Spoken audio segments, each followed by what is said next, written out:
মঞ্জুর করে নাও। ইয়া আল্লাহ আমাদের প্রত্যেকের জীবনে গুনাহগুলি মাফ করে দাও।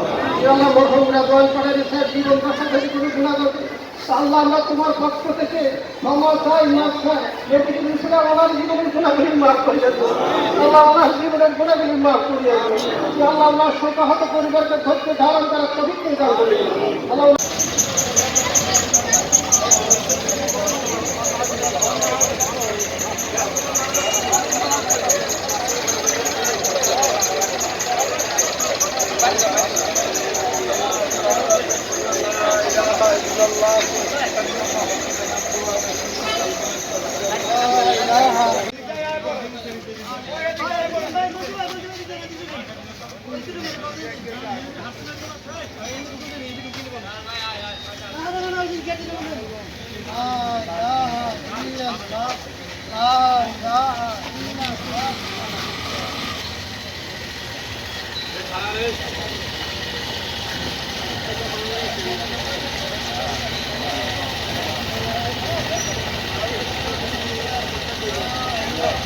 Thank you.